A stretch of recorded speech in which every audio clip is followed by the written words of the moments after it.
Okay, Bwana Yesu asifiwe. Nashukuru Mungu kwa sababu ya huu wakati wa mchana ambao tunataka kufanya ibada ya siku ya leo. Na nataka kumkaribisheni ninyi nyote katika ibada yetu, hata wale ambao wanatutizama katika mtandao, ya kwamba siku ya leo tunataka kuwa na mahubiri ama mafundisho ambayo naamini ya kwamba itakusaidia. Hili ni kanisa la Bride of Christ Outreach Ministry Nakuru, kanisa ambalo Mungu amelitunuku nafasi ya kuweza kufundisha na kupeana mafundisho yaliyo ya ndani kabisa, hata kuhusu yale ambayo kanisa linapaswa kuyafanya.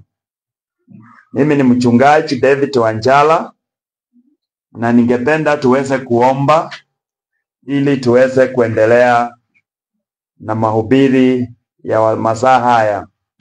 Baba Mwenyezi Mungu, katika jina la Yesu Kristo, tunasema Bwana uinuliwe, maana wewe ni Mungu mkuu ambaye Bwana umeketi katika kiti chako cha enzi. Baba wetu na Mungu wetu, tunakushukuru kwa sababu ya umbali ambao umetufikisha, na hata kwa kutujalia na kutupa hii nafasi, ewe Mungu Mwenyezi. Kaomba Bwana uweze kuteka nyara mioyo zetu, na sikaweze hata kukumakinikia wewe, ya kwamba hili neno ambalo naenda kulipeana mahali hapa, ewe Mungu wa Israeli, liweze kupata nafasi katika mioyo zetu. Kila mmoja ambaye ananisikiliza hapa kanisani na wenye wako mitandaoni, Bwana Mungu wa Israeli, na waombea ya kwamba Jehova utaweza hata kuwaguza, utaweza Bwana kuchukua umakinifu wao, ili ya kwamba wakakuamini na wakaweza kusikiliza na wakabadilike Jehova. Na sifa na utukufu Bwana zitakurudia milele na milele. Kama kunaye aliye mgonjwa ukamponye, wenye wako na shida mbalimbali Bwana kutana na mahitaji yao.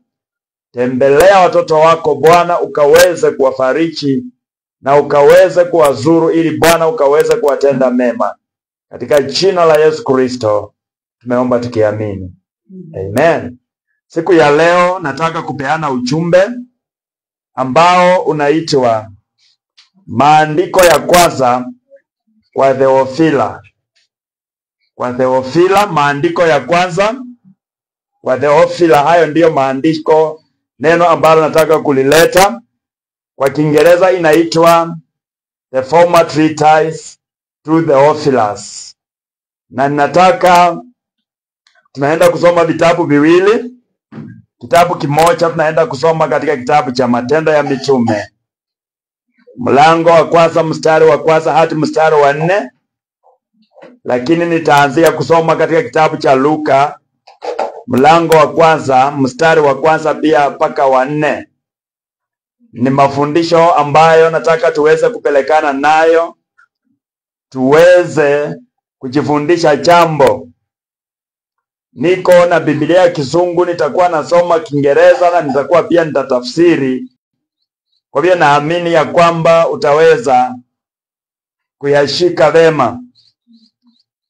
Hiki ni kitabu cha Luke, mtume Luke ambaye anawakilisha Yesu Kristo kuwa mwanadamu kamili. That Luke presents Jesus as the perfect man. Luka anamuwakilisha kila mtume ama kila yule ambaye Mungu alimwezesha kuandika katika vitabu. Tuko na Marko, tuko na Luke, tuko na Mathayo, tuko na Marko, tuko na Luka, tuko na John, na pia tunakuja katika Matendo ya Mitume ambayo pia iliandikwa na Luka, na kutoka pale tunakuja Romans na hizo vitabu zingine ambazo ziliandikwa pia na hawa mitume wa Yesu Kristo. Kila mmoja alikuwa na taswira yake ya kumwakilisha. Lakini leo tunataka tuangalie huyu mtumishi wa Mungu mtume Luka, vile ambavyo anamwakilisha Kristo Yesu, ya kwamba yeye anamwakilisha kama mtu mkamilifu. Na ninapenda sana kitabu cha nabii Luka, cha mtume Luka, kwa sababu yeye alikuwa daktari kwa taaluma yake, daktari ambaye alikuwa amesomea masuala ya matibabu ya wanadamu. Kwa hivyo katika ufahamu wake na kwa vile ambavyo Mungu alikuwa anamsaidia, aliweza kuwa na upana zaidi kuelezea. Yeye alikuwa ni rafiki wa Paulo, mtume Paulo. Alikuwa anahusiana na Paulo na hata pia Mark, na alikuwa mtu ambaye amebebea katika masuala ya Injili. Alikuwa msomi, alikuwa pia anajua masuala ya Kiyunani kabisa, hata culture ya Wayunani, kwa sababu katika hizo nyakati Wayunani ndio waliokuwa, lugha ya Kiyunani ndio ilikuwa inatumika katika ulimwengu mzima. Kwa hiyo nabii huyu mtume Luka anasema kutoka katika mstari wa kwanza, Luka chapter 1, for as much as many have taken in hand to set forth in order a declaration of those things which are most surely believed among us. Verse 2 says, even as they delivered them to us, which from the beginning were eyewitnesses and ministers of the word. Verse 3 says, it seemed good to me also, having had a perfect understanding of all things from the very first, to write to you in order most excellent Theophilus, that you might know the certainty of those things wherein you have been instructed. Hallelujah. Huu ni utangulizi ambao nataka tuweze kujihusisha nao. Huyu ni mtume Luka ambaye anaandika na anafanya utangulizi, anatuambia ya kwamba kama vile wengi walivyochukulia mikononi mwao kimpango kutangaza mambo hayo ambayo kwa ukweli yameaminika katikati mwetu. Haleluya. Ya kwamba kama vile wale wengi walivyochukua mikononi mwao, walivyochukumika vile ambavyo waliamini, waliamua ili ya kwamba waweke mambo kiutaratibu, matangazo kuhusu mambo yale ambayo yanaaminiwa kwetu sisi. Haleluya. Mambo ambayo katika imani ya Kikristo kote ulimwenguni ni mambo ambayo yanashikiliwa kwa hali ya juu, yanashikiliwa na uzito.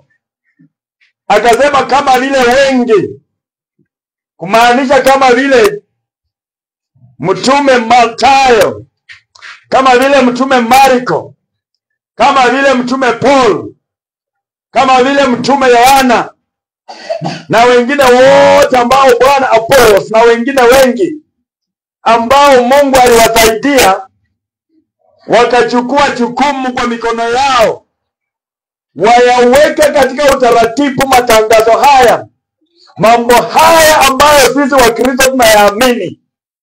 Yeye anasema ya kwamba hata vile ambavyo yalipeanwa kwetu sisi ama kwenu ama kwetu sisi, kama vile yalivyopeanwa kwetu sisi ambao tulikuweko kutokea mwanzo, na sisi ndio tulikuwa mashahidi wa kwanza ambao tuliona, na vile vile tulikuwa wahuduma wa neno. Na hii huduma ya neno inamaanisha teachings of the Lord Jesus Christ. Hallelujah. Yeye anapeana muhtasari, anasema ya kwamba waliyapokea haya mambo yao sio kutoka kwa mtu wa pili, sio kutoka kwa mtu aliyeona kisha akaja akawaelezea, bali wao wenyewe kwa macho yao waliona, walihusika, waliguza kwa mikono yao, masikio yao wenyewe waliyasikia. Haleluya. Miguu yao ilitembea katika hii safari. Na ndiyo anasema ya kwamba haya mambo yalipeanwa kwetu sisi, na ndiyo sisi nasi tangia mwanzo pia tulikuwa wenye wakutizama, eyewitnesses. Hatukuambiwa na mtu, sisi wenyewe tulishuhudia. Haleluya. Ilionekana vyema mstari wa 3 ilionekana vyema kwangu mimi pia, ambaye niko na ufahamu kabisa wa mambo haya, kutoka siku ya kwanza ni kuandikia wewe katika kimpangilio, ewe mtukufu Theophilus, ewe mtukufu Theophilus, the excellent Theophilus. Nataka hapa tuweze kushika hilo neno, maana hapo ndipo nataka kuanza kuexplain ama kuelezea. I have said that the former treatise unto Theophilus, maandishi ya kwanza kwa Theophila. Hallelujah. Mstari wa 4 anasema, ili ya kwamba wewe uweze kujua kwa uhakika mambo yale yote ambayo tumeelezwa kwayo. Hiyo ndiyo introduction ambayo mtume Luka ananena. Mtume Luka, Mungu alimsaidia kuweza kumwakilisha Yesu as a divine savior, na kwamba yeye ndiye mwokozi ambaye ametiwa muhuri na Mungu akaletea mwanadamu wokovu. Na hapa kunayo mambo ambayo nataka tuyaangalie. Anamwandikia mtu ambaye anaitwa excellent Theophilus. Katika historia na katika theology, hakuna character ama hakuna mtu ambaye alikuweko na hilo jina Theophilus. Lakini maana ya jina Theophilus ni rafiki wa Mungu, mtu ambaye Mungu anampenda. Na hapo moja kwa moja tunaona ya kwamba yule mtu ambaye Luka ananenea, hanenei mtu mwingine kwa jina la Theophilus, bali Theophilus imetumika kama fumbo kuwakilisha kanisa la Kristo. Haleluya. Ya kwamba Luka anaandikia kanisa la Kristo, na anaandika haya mambo kwa kimpangilio, na anasema ya kwamba anayaandika haya mambo ambaye ni matangazo yanayoaminika na wengi kote ulimwenguni.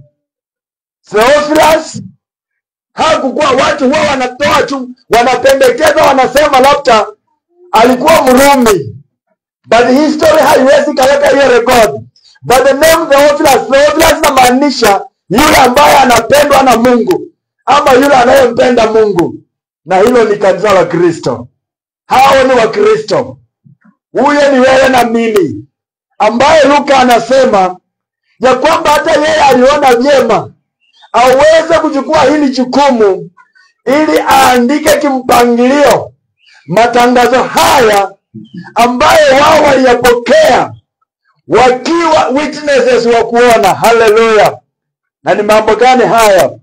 Anasema mstari wa 4 kwa sababu gani anataka aandike haya maneno. Anasema ya kwamba ili wewe ujue kwa uhakika, ili kanisa lijue kwa uhakika, ili kila mmoja wetu ajue kwa uhakika mambo yale ambayo yalikuweko ama tulielekezwa kwayo.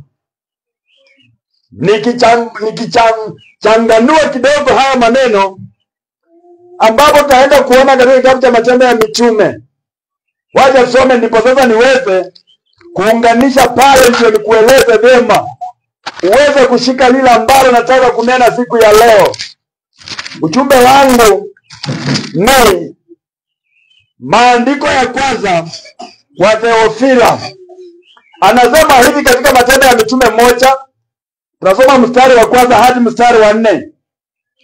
The former treatise have I made, O Theophilus, of all that Jesus began both to do and to teach. Hallelujah. Hapa katika kitabu cha Matendo ya Mitume anatupatia kipimo, mwanzo na mwisho. Anatupatia framework. Hallelujah. Ambapo Yesu Kristo anasema ya kwamba yale maandiko ya kwanza ambayo mimi nimeyafanya, ewe Theophila, kuhusu yale mambo yote ambayo Kristo alianza kuyatenda na kufundisha. Haya ndiyo pale katika Luka anasema uweze kuyashika na uweze kuwa na uhakika. Kwa njia lingine ni ya kwamba Wakristo ama kanisa la Kristo, wahubiri kote ulimwenguni, waumini wote wale ambao ni watoto wa Mungu, ambao wanaamini umepewa, umechorewa, umetengenezewa framework ambapo ndani mwake unatakana uamini. Na hii framework Luka anaiita kutokea vile ambavyo Yesu Kristo alianza kufanya na jinsi ambavyo alifundisha. Na hakomi pale, anaendelea kusema mstari wa 2 katika Matendo ya Mitume 1 ya kwamba mpaka siku ile ambayo alichukuliwa juu. Haleluya!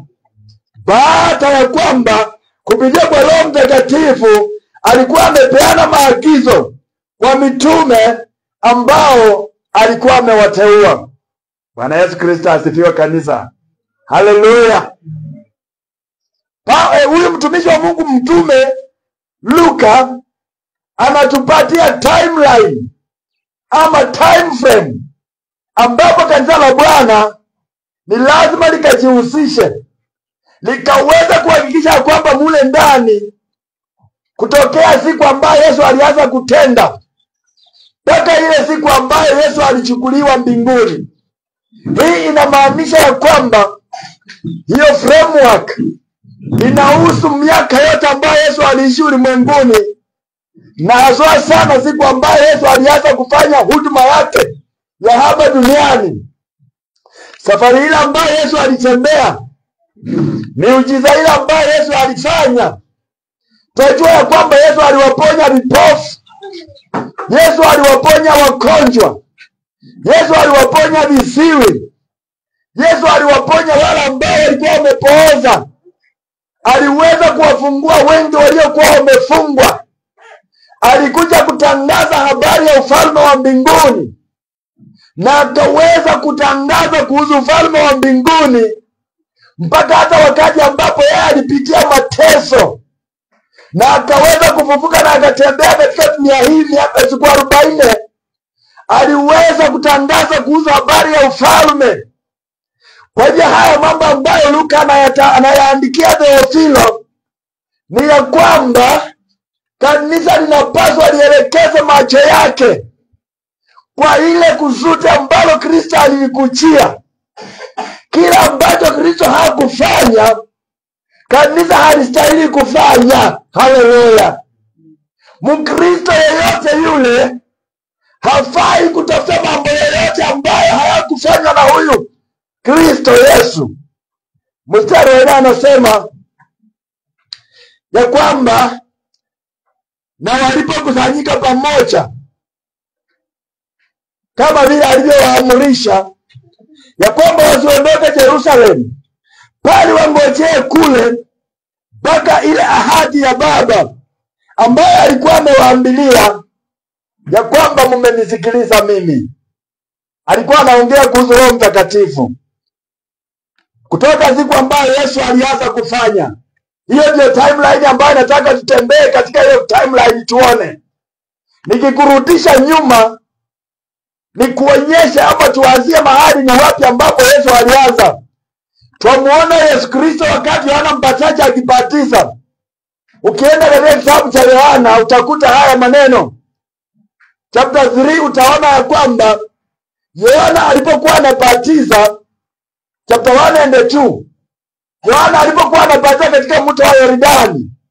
Hata Mathayo pia anaandika, Luka vile vile anaandika, na kwa hiyo naye Marka anaandika, na kwa hiyo Luka naye akaanza kuandika na akasema ya kwamba kutoka siku hiyo mambo yale Yesu alianza kufanya na yale ambayo aliyafundisha mpaka hiyo siku ambayo alichukuliwa mbinguni. Hallelujah. Praise the name of the Lord. Hiyo ndio safari ambayo Luka anahakikishia kanisa. Kabla niendelee, nataka ujue Luka akiwa mwandishi mmoja ambaye aliandika Injili. Injili zikiwepo pamoja, Injili ya Luka inachukua a quarter, 26% ya Injili, vitabu za Gospels. Imagine one individual alichukua quarter, robo moja ya Injili ya mitume. Haleluya. Vitabu za Injili vitabu ngapi? Mathayo, Marko, Luka na Yohana. Bwana Yesu atukuzwe. Ongeza the Acts of Apostles, ambayo sasa hiyo inaonyeshana matendo yale ambayo kanisa liliyatenda. Na unakuta ya kwamba even the Acts of Apostles Luka anaandika. Kwa hiyo anatengeneza 26%. Praise the name of the Lord. Aliandika parefu papana mambo mengi. Ukimwangalia yeye vile ambavyo ananenea na anashughulikia kuhusu Kristo, anaanza tangia kule mwanzo kuhusu vile ambavyo manabii walikuwa wamenena, manabii ambao walikuwa wametangaza. Anatembeza watu katika Biblia mpaka vile Yesu aliyezaliwa. Anaonyesha ya kwamba kuzaliwa kwa Yesu kulipeanwa na malaika, na siku ile alipozaliwa malaika alikuwa amesema vile ataitwa. Na pia anatuonyesha vile ambavyo wachungaji walikuwa kule nje. Katika kitabu cha Luka chapter 2, yeye tu ndiye anaye capture some details ambazo wengine hawakuweza kushikilia. Anaonyesha vile mamajuzi walitoka kule mashariki wakicha, na vile Yesu alipozaliwa ati wachungaji walikuwa pale nje na wakaona nyota yake na wakaifuata na wao vile, na wakaona maajabu na wakaona ibada kubwa ya mbinguni kuhusu kuzaliwa kwa Yesu. Na Luka ndiye unapomfuatilia utakuta ya kwamba yeye anatuonyesha vile Yesu aliyekuwa anatembea katika njia watu wawili walipokuwa wanaelekea kule Emmaus, na kisha Yesu akajiunga na wao. Alafu baadaye Yesu akawafungua macho na wakajua huyu ndiye Mwokozi, na kisha Yesu akatoweka. Kwa hiyo Luka ambaye ni mtume anaandika kwa kanisa la Kristo, na analiambia ya kwamba haya mambo ningalipenda wewe ujue. Tunajua ya kwamba siku ambayo Yesu Kristo alionekana, wacha nikutafute mahali pale ndio tuweze kuyajua haya mambo vizuri bayana. Haleluya. Bwana Yesu asifiwe. Kuna mtu aliye kanisani, mnasema amen. Praise the name of the Lord. Ni vizuri kusema amen. Haleluya. Ili ya kwamba huu ni mtandao ijulikane hata wewe ulikuwa kanisani. Sikuwa nahubiria hewa. Haleluya. You are supposed to shout. Praise the name of the Lord. Bwana Yesu asifiwe. Sidia. Haleluya. Haleluya. Bwana Yesu atukuzwe. Praise the name of the Lord. Hallelujah. Nataka kusoma mahali. I'm reading the book of, I want to read the book of kidogo tu nitakwambia. Bwana Yesu asifiwe. Let me read the book of Matthew chapter number. Let me just check kidogo tu tuendelee. Mathayo ako wapi? Wacha niangalie. Luka anasema ya kwamba kutoka siku ile ambayo it is John chapter 1. Hallelujah. Bwana Yesu atukuzwe. Yes. John chapter 1. I will read from verse 6. John chapter 1 verse 6. Mtumishi huyu wa Mungu ambaye ni mtume Luka anasema kutoka yale Yesu alianza kuyatenda mpaka vile ambavyo alichukuliwa mbinguni.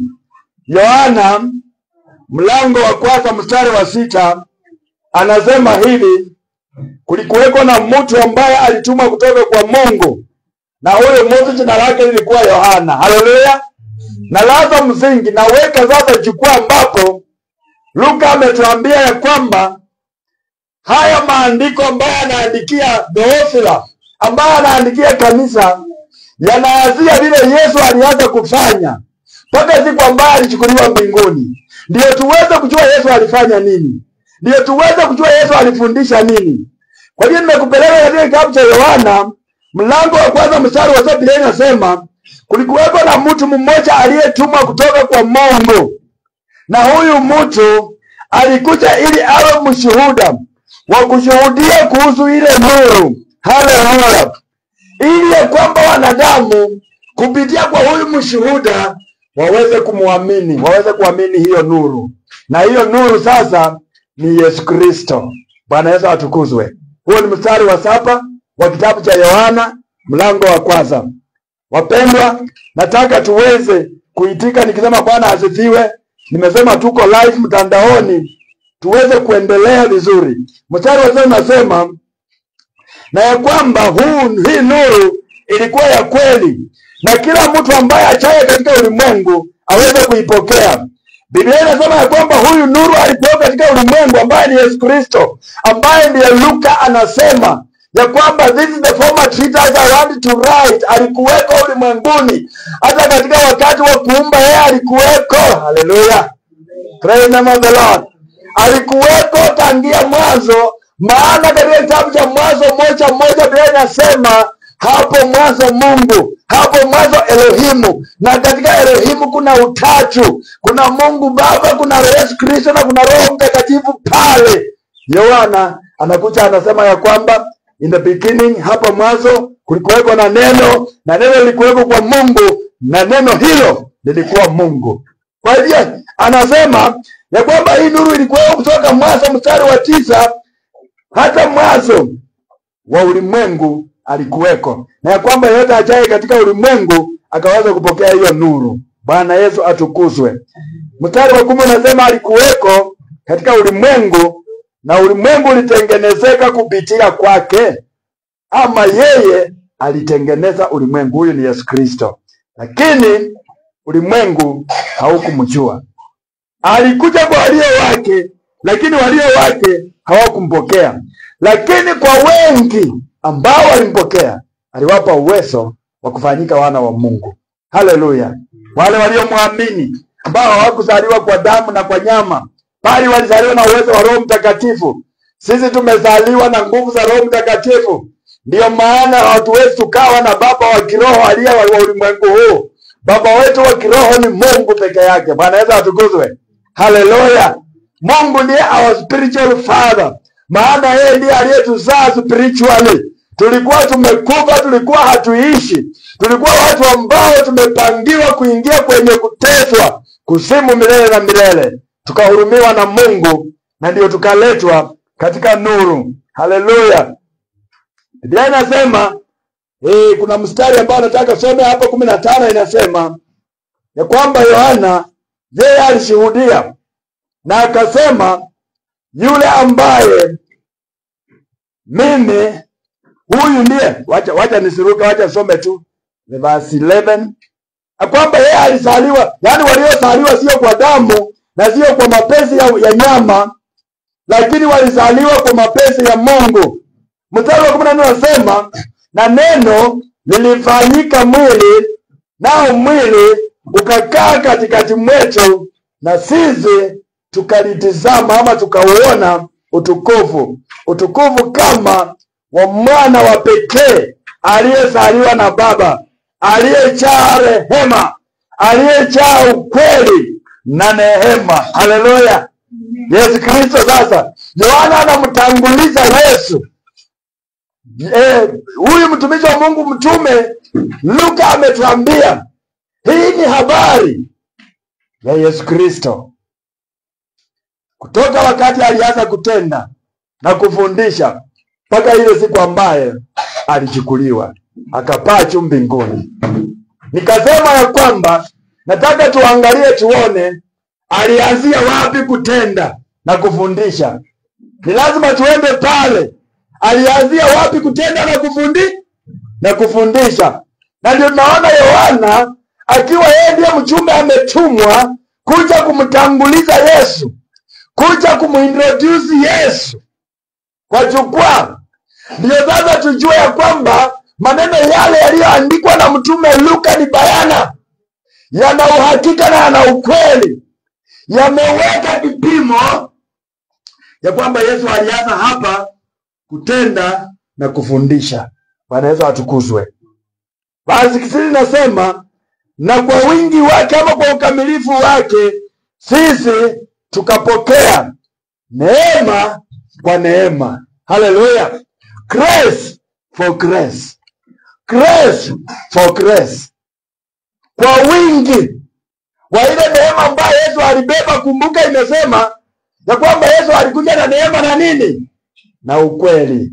Neema na ukweli. Neema na ukweli. Truth and grace. Mstari wa 17, very important. Maana nataka kusoma mstari mpaka 21 katika John. Anasema, maana torati ililetwa na mkono wa Musa, lakini neema na ukweli ililetwa kupitia kwa Yesu Kristo. Haleluya. Torati, wakati ambapo mimi naangalia torati, naona ilikuwa ni kama a signpost. Ni kama kitu kimesimama pale kinaonyeshana ya kwamba ukienda hivi upande huu unaelekea Nyahururu. Bwana Yesu atukuzwe. Mtu anapokuja na afuate hiyo signpost na aenda afike Nyahururu, hana hitaji ya hiyo signpost tena. Kwa sababu hiyo signpost ilikuwa inaashiria ya kwamba hii barabara ukienda nayo unafika Nyahururu. Bwana Yesu atukuzwe. Torati ilisimama ikiwa signpost ya kutuonyesha ya kwamba ukitaka kumfikia Yesu, ukitaka kufikia neema na ukweli, unaenda hivi. Haleluya. Ndio neno nasema Musa alileta torati kwa mkono wake. Alileta nini? Torati kwa mkono wake. Lakini neema na ukweli zilikuja kupitia kwa Yesu Kristo. Alafu 18 anasema, no man has seen God at any time, but the only begotten Son, which is in the bosom of the Father, he has declared him. Hallelujah. Musa hata hakumuona Mungu.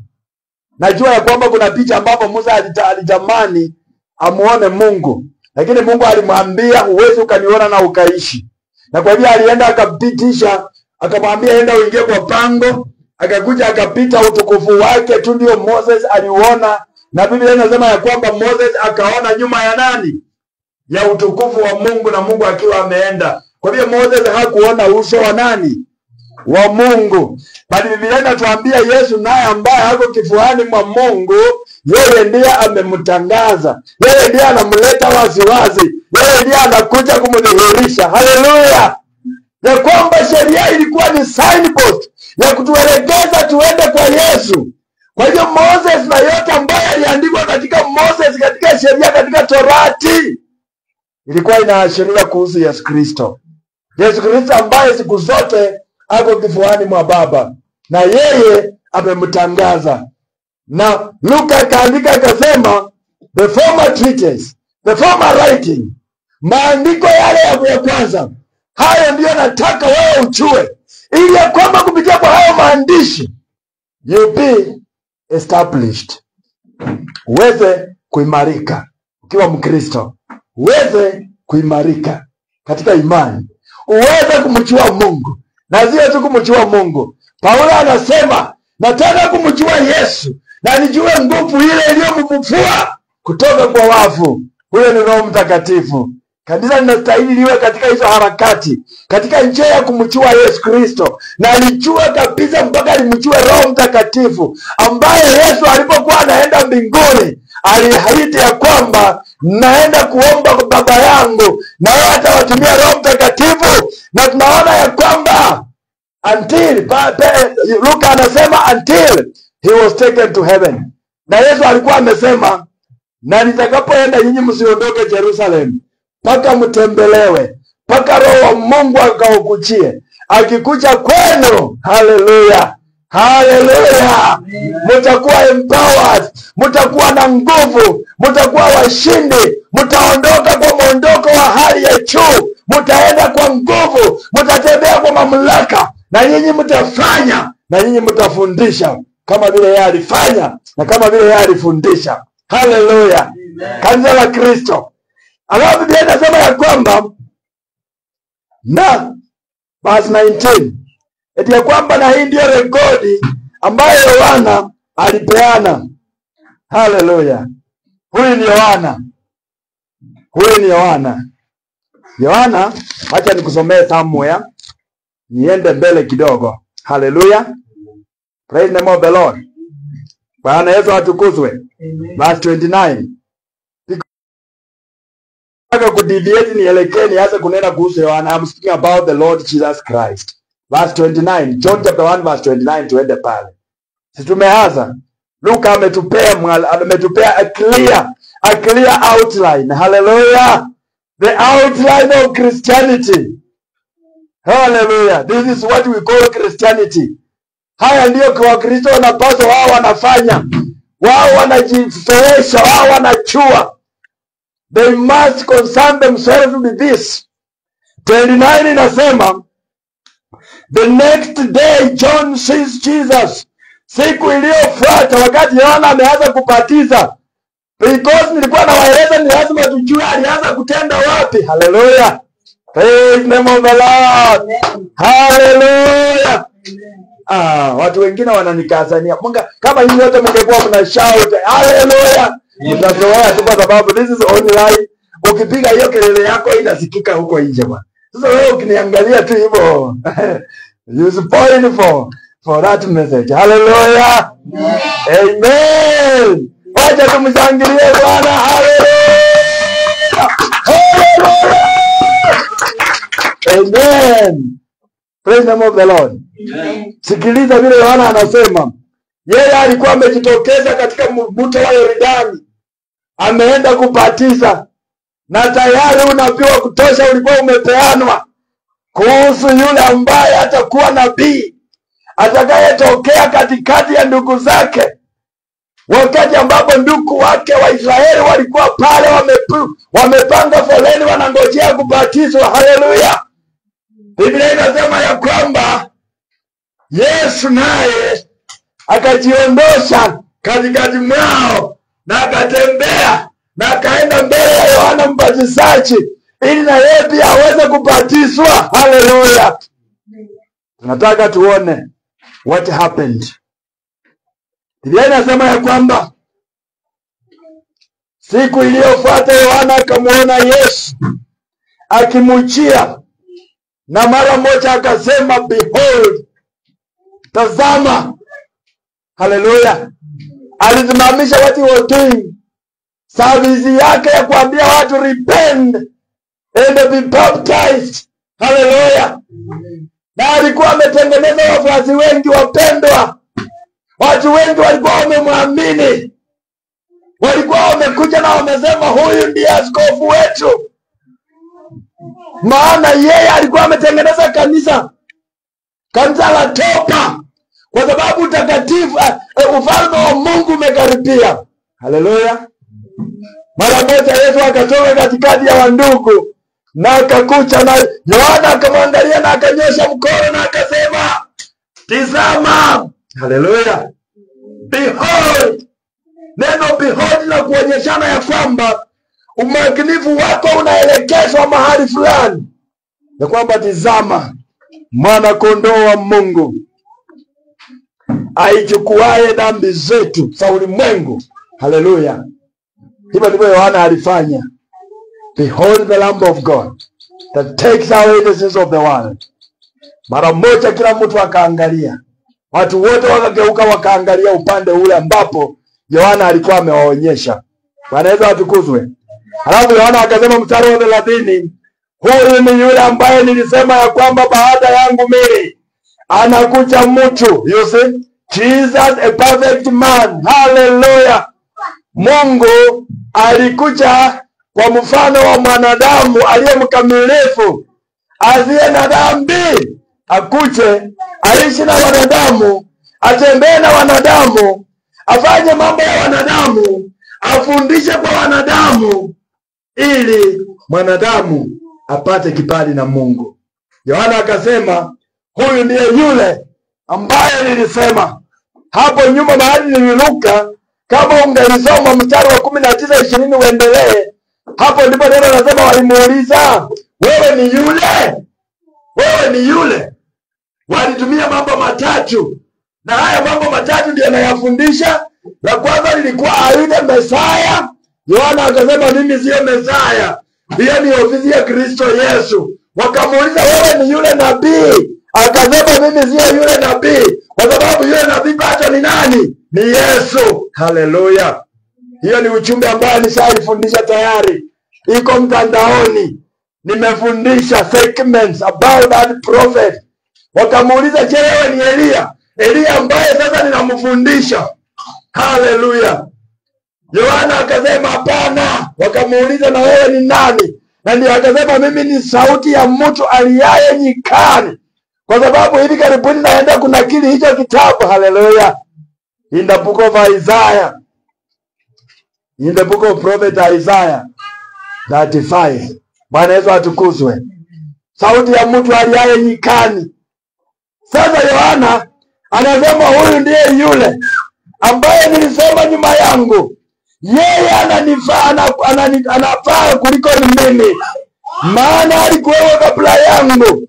Mstari wa moja anasema na mimi sikumjua mpaka yule ambaye mimi. Let me read verse 31. And I knew him not, but that he should be made manifest to Israel, therefore I am come baptizing with water. Na mimi sikumjua, lakini ili yeye ajidhihirishe kwa Waisraeli, ajidhihirishe, akuwe declared. Luka alitumia neno that declaration. Hallelujah. Declaration ya kwamba ili Yesu aweze kujidhihirisha kwa Waisraeli, anasema nimekuja kuwabatiza kwa maji. 32 says, and John bore record saying, niliona Roho wa Mungu anashuka kutoka mbinguni kama ua, na alikaa juu yake. Praise the name of the Lord. Church of Christ, katika maisha ya Kristo, in the life of Christ, alipodhihirishwa, Roho wa Mungu aliposhuka, hakushuka kumtembelea na kumsalimia na kurudi mbinguni. Bwana Yesu atukuzwe. Hakushuka kumsalimia ama kumkwaruza kichwa chake na kurudi mbinguni. Biblia inasema alishuka na akatulia kwa maisha yake milele, mpaka vile alitembea. Na ndio Luka anasema kutoka wakati alianza kufanya mpaka siku alichukuliwa mbinguni. Hata siku ya kuchukuliwa ni Roho Mtakatifu alimchukua, na ndiye akasema nyinyi muende mungoche, na mimi nataka kuwafika nguvu. Haleluya. Mtawafika nguvu, na nyinyi mtaenda na mtakuwa mashahidi wangu. Haleluya. Luka anaandika anasema wale waliokuwa mashahidi wake kutoka mwanzo. Kutoka mwanzo gani? Huu ambao nakuelekeza. Nimetengeneza time frame ambapo nitaunena huu ujumbe kwa wakati kadhaa katika mahubiri. We see wale walitoa ushuhuda walisema nini, tutafuata. Tuone leo kama kanisa la Kristo linatembea katika hiyo time frame ama limeenda kando. Ikiwa limeenda, ni wakati wetu kuondoka na kurejea. Hallelujah. Praise the name of the Lord. Ndio maana Yesu Kristo alikuja, na ndio maana aliachilia gifts to men, ya kwamba hizi ni powers to make, kushape watu na kuwaweka katika makusudio ya Mungu. Bwana Yesu atukuzwe. Hallelujah. He says verse 33, and I knew him not, but he that sent me to baptize with water, the same said to me, upon whom you shall see the Spirit descending and remaining on him, the same is he which baptizes with the Holy Ghost. Hallelujah. Wow. Time will fail me. I cannot speak about this. Nataka nikueleze hili tukio hapa katika huu mstari wa 33 ndilo linalomweka Yohana, ambapo Yesu aliuliza mlienda kuona nani? I will be reading very soon. Ya kwamba mlienda kuona nani? na akamkoronate, akamvalisha Yohana hadhi kubwa sana. Akasema wenye wamezaliwa na wanawake ulimwenguni humu, hata yule aliye mdogo katika ufalme, yeye ni mkubwa kuliko wewe Yohana katika masuala ya hapa duniani. Lakini akasema hakuna yeyote aliyezaliwa na mwanamke aliye mkuu kuliko Yohana Mbatizaji. Na akasema huyu Yohana Mbatizaji yeye ndiye yule nabii Elia. Praise the name of the Lord. Why? Kwa nini Yesu anampatia hiyo accolade? Kwa sababu Yohana anatuelezea hata yeye hakumjua. Isaiah alipokuwa akiendesha what we call evangelical ministry ya Yesu, akisema ya kwamba ati ataenda kama mwana kondoo, ataondoka hivi kama mwana kondoo anayeenda kunyolewa, mwana kondoo anayeenda kuchinjwa, na hataongea, yeye ataenda tu hivi innocently. Kama Isaiah angekuweko hii siku, I believe hangeweza kusema huyu ndiye mwana kondoo wa Mungu. Manabii walikuwa wametabiri very accurately. Mika alikuwa ametabiri. Praise the name of the Lord. Paka huyu jamaa anaitwa Balaam, Mungu amemkujia, amesema paka star yake nimeiona. If they were there hawangeweza kusema huyu. But John comes, na yeye anasema hata yeye hakumjua. Haleluya. Ile ufunuo ya kwamba hata Yohana hakumjua ndio iliyomweka ile level, ile pedestal ambayo Yesu anasema. Kwa sababu yeye peke yake alichukumiwa kuja kumuonyeshana Yesu, ni kwamba Yesu ndiyo huyu. Manabii walikuwa wamenena, Torati ilikuwa imenena. Na ndio nasema, unasikia Biblia inasema kwamba Torati na manabii walitabiri mpaka nani? Yohana. Wakati Yohana anaingia, kazi yake ni rahisi, ni kutuonyesha ya kwamba ni huyu. Haleluya. Ni kumuauthenticate Yesu. Ndio sasa yeye aanze kufanya na kufundisha. Haleluya. Tumpigie Bwana Yesu Kristo makofi. Ya kufanya na kufundisha. Praise the name of the Lord. You see now. Akasema hata mimi sikumjua, lakini yule aliyenituma alisema. Yule ambaye utaona roho wa Mungu akishuka kama ua, akija juu yake, na sio tu kufika juu yake na kuenda, lakini kutulia juu yake. Huyo ndiye. Haleluya. Yohana Mbatizaji anasema, na tuliambiwa kutoka siku ambayo Yesu alianza, ndio nakupeleka ujue alianzia wapi. Because it is this. Hallelujah. Anaweza atukuzwe? Amen. Praise the name of the Lord. Amen. Biblia inasema, na mimi niliona, na mimi ni mshuhuda kwamba huyu ndiye mwana wa Mungu. Mimi niliona. Huyu ni Yohana ambaye Luka anasema wengi wamechukua mkononi mwao, Yohana akiwa mmoja, ambaye aliona na akashuhudia ya kwamba huyu ni mwana wa nani? Wa Mungu. Praise the name of the Lord. Hallelujah. Hallelujah. Amen. Na alimbatiza. Let me make, wacha nitengeneze summary ya huo ujumbe. I have just opened. Nimepeana utangulizi wa huo ujumbe. Kwa sababu wacha nikurutisha katika Luka. Nirutie hayo maneno vizuri. Nikurutishe katika Luka chapter 4 verse 1 to verse 4. Then nikusomee Acts of Apostles 1 verse 1 to verse 4. Alafu niombe. I will continue na huu ujumbe. Nataka nifundishe in bits. I want to release. Sitaki kuachilia mambo makubwa, niende pole pole nikipeana. Hallelujah. Praise the name of the Lord. Anasema kwa sababu huo ni Luka 1:1-4. For as much as men have taken in hand to set forth in order a declaration of those things which are most surely believed among us. Kama vile wengi wamechukua mikononi mwao kuweka utaratibu kwa matangazo kuhusu yale mambo ambayo yanaaminika katikati mwetu, kama vile even as they deliver them to us, kama vile walitupatia sisi, which from the beginning were eyewitnesses, ambao walikuwa wao ndio waliona, they were eyewitnesses. Kama Yohana anasema, na mimi nikaona, nikashuhudia ya kwamba Yesu ni mwana wa Mungu. Hallelujah. Praise the name of the Lord. The eyewitnesses and the ministers of the word and the teachers of the Lord Jesus Christ. Mtu anapoitwa minister of the word inamaanisha you are a teacher of the Lord Jesus Christ. Haufundishi mambo mengine.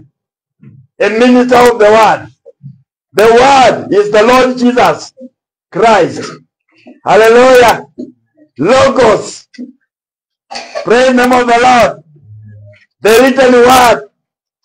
Kwamba katika agano la kale Yesu, kufungua tu kitabu cha Biblia hivi vile unafungua, sikiza. Sijui kama ushawahi ona haya mambo pale. Genesis chapter 1 verse 1 inasema, in the beginning God, in that name God, Kibri imeandikwa Elohim. Elohim is in 3, is plural. Elohim. Hata unaweza kufanya Googling ukaona. Elohim, the word Hebrew ni plural. Inamaanisha iko na wingi. Kwa hiyo inamaanisha Baba, Mwana na Roho Mtakatifu. Tukienda katika Revelation, let me just open your Bible, usikie the last verse. Unapotufungua Biblia yako katika agano la kale, unasikia Yesu anatajwa. Revelation ya mwisho, sikiza. Sijui wewe kama umewahi chungulia haya maneno. Mstari wa mwisho unasema wa 21 verse 22, chapter 22 verse 21. Revelation inasema, the grace of our Lord Jesus Christ be with you all. Amen. Angalia, Yesu anafungua Biblia na Yesu anafunga Biblia. Hallelujah. Nikimaliza taimba it's all about you Jesus briefly, alafu tuombe. Hallelujah. It's about Jesus. Bwana Yesu atukuzwe. The Bible was written because of Jesus. Mwanzo Yesu, mwisho Yesu. Hivyo ndivyo tunaambiwa. Bwana Yesu atukuzwe. Jesus Christ. Luka akasema na kuandikia ewe Theofila, ubayana, ukweli, uhakika, kimpango. Hallelujah. Ukitaka kufaulu unaanzia wapi? Anasemanga chini kuna footsteps ambazo unastahili upite. Ukiruka hiyo unaharibu. You spoil everything. Evelyn, pay attention. You spoil everything. Praise the name of the Lord. Anasema haya mambo yanayoaminika ndani mwetu kama vile ilivyopeanwa kwa wale. Mstari wa 3 unasema, ilionekana vizuri pia kwangu mimi, ambaye pia niko na ufahamu mahususi, perfect understanding of all things from the very first. Pastor, from the very first. Nimewapeleka Yohana, ndio huyo amemtanguliza. So we will be walking down this lane from the very first. Hallelujah. Luke says, even me, I am very conversant. I have the knowledge. I have a perfect understanding. Even me. I write unto Theophilus. Na nimesema Theophila ni kanisa la Bwana. Ni lazima liwe kanisa ambalo linatii. Wakristo ambao watajiondoa katika minyororo za Baal, minyororo za ibada za miungu zinazoendeshwa kwenye madhabahu. Haleluya.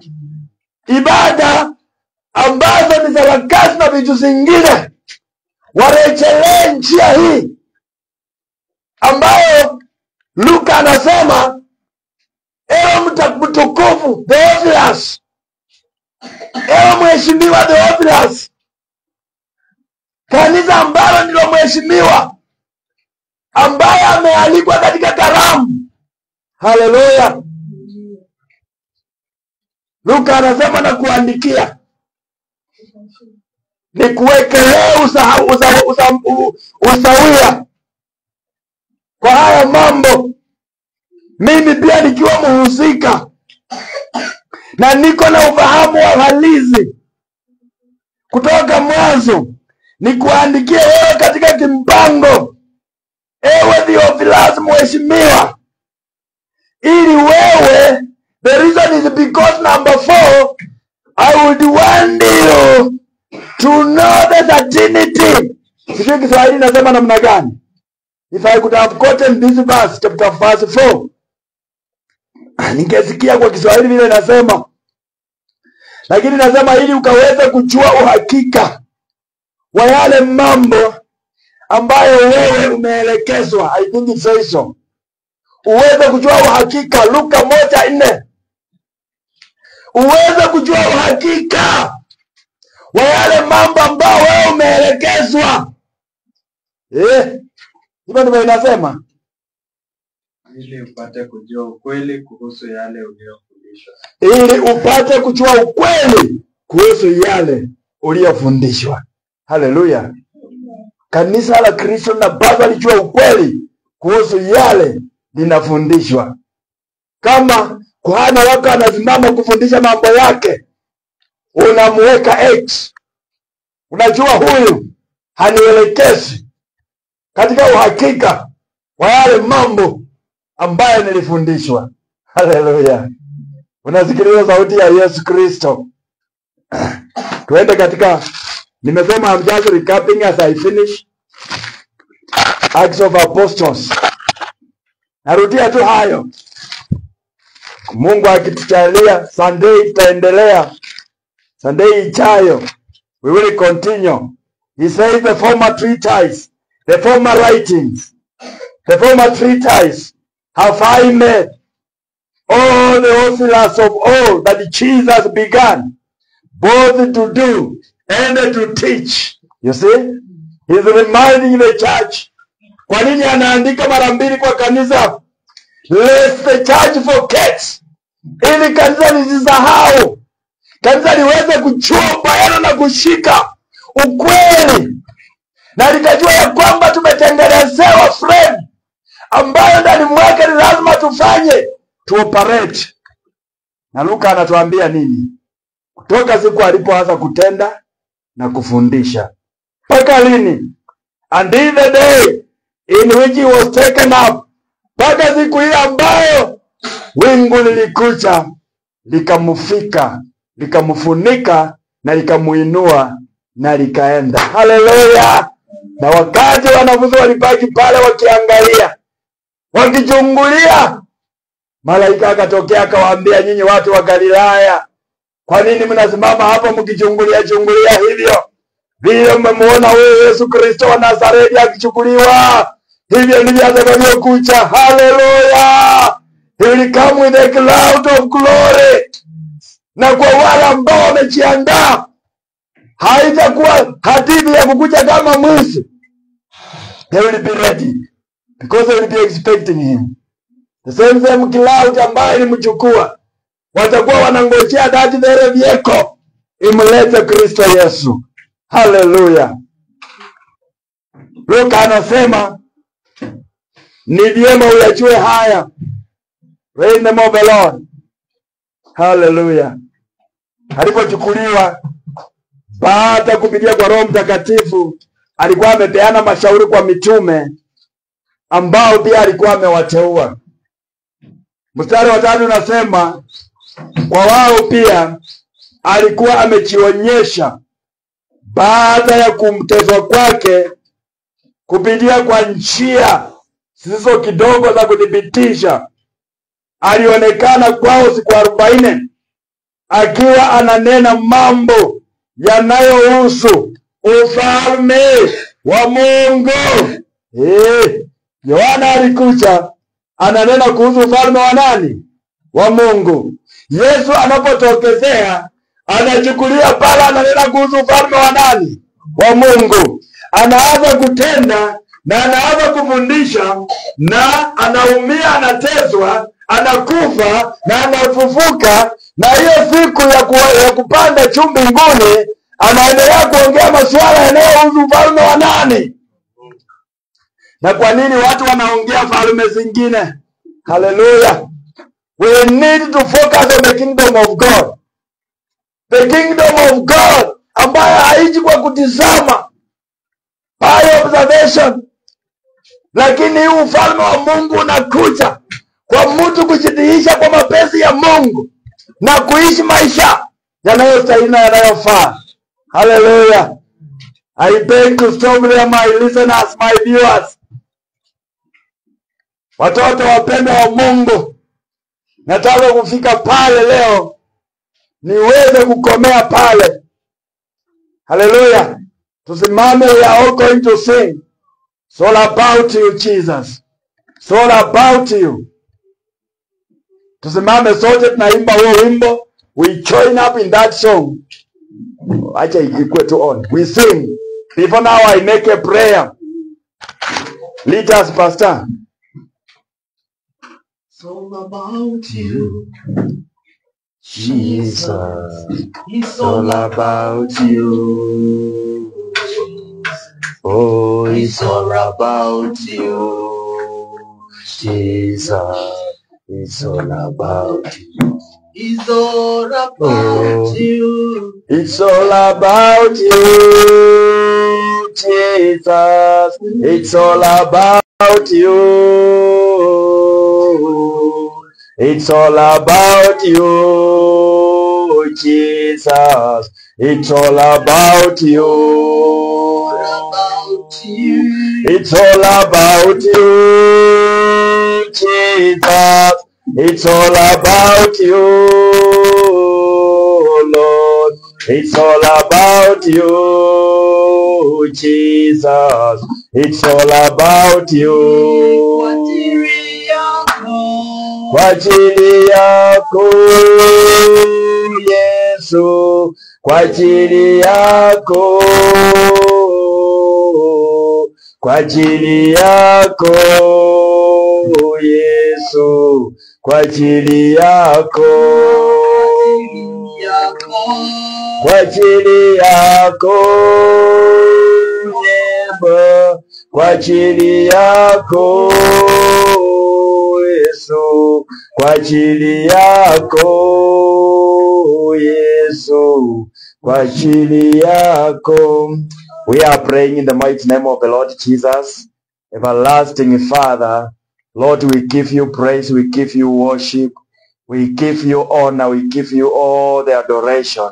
Thank you that, Lord, you have spoken to us through this word. That, Lord, this former treatise, Jehovah, as I, even my God, begin on this channel of teaching the church about, my God, what the Lord Jesus Christ began to do and to teach until that day that he was taken up to heaven. After, my God, Jehovah, Lord, he had even selected his apostles, his followers, na akawaamurisha ya kwamba wakaweza kuenda kungojea kule Jerusalem wapate nguvu. Father, Lord, we pray that you will help us to understand. You will give us, my God, the circumcised ears, oh Lord, that we may be able, Lord, to even grasp this and to even, Father, even, my God, appropriate it in our hearts in the mighty name of Jesus. Lord, we give you glory, we give you honor, we give you praise because you are worthy. Thank you for my viewers, my listeners, wherever they have viewed from, wherever they have listened from, my God. It is my prayer, it is my desire that you will even, Father, stir their hearts, oh God, so that my Father and my God, they may start, my Lord, aligning themselves with you concerning the kingdom. And Lord Jesus, you taught, you spoke, you did. Oh my God, that pertain the kingdom of God until the day that you are taken up to heaven. You spoke pertaining the kingdom of God. Tunakushukuru kwa sababu wewe ndiwe uleta ufalme wa Mungu. Ya kwamba mnapoomba mseme, may your will be done, may your kingdom, my Father, ya kwamba ufalme wako uje. May your kingdom come. I know ya kwamba the kingdom of Christ came, and we need to live in this kingdom. We need to walk in this domain, in this kingdom and rule, and even, my God, you serve authority on this earth. Tunajua ya kwamba we have been robbed of this kingdom, my God, because of our diverse carelessness, sins of omission and commission. Forgive us and help us, my God, to reclaim this kingdom, that we may walk, my God, Jehovah Lord, with the center of righteousness ambayo Yesu Kristo alikuja nayo. Mungu wetu na Baba wetu, tunakutukuza na tunakuinua. Pokea sifa na utukufu katika jina la Yesu Kristo tumeomba tukiamini. Amen. Msikilizaji, Mungu akubariki, akutende mema, na Mungu awalinde mpaka wakati mwingine, Jumapili itakayokuja tuweze